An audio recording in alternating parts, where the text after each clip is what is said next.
Le château de Malièvre fut l'une des premières forteresses médiévales de Vendée.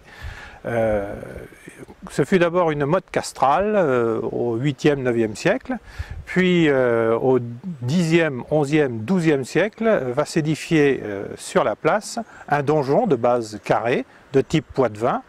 Et ensuite, la ceinture de remparts va agrémenter le tout, des remparts qui font à peu près 200 mètres et qui sont ponctués de 9 tours.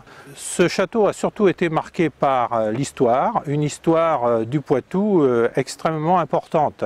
Ce furent d'abord une place forte des vicomtes de Thouars devant l'Anjou menaçant.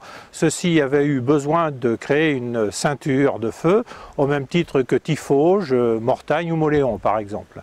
L'histoire a également marqué ces lieux, c'est notamment la guerre de 100 ans, où Français et Anglais guerroyaient en Poitou.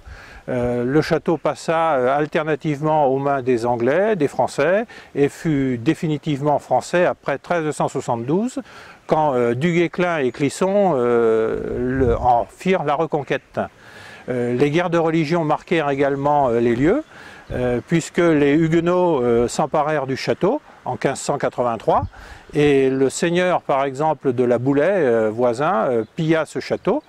Et ce château ne fut repris que quelques années plus tard par les catholiques. Richelieu d'ailleurs s'en souvint, parce que dans son ordonnance de 1626,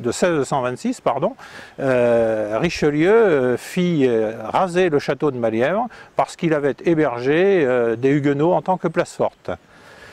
À la Révolution française, ce château n'est déjà plus que ruine, et les ruines de ce château vont servir à la reconstruction du village, un village qui a été incendié par la suite par les colonnes infernales.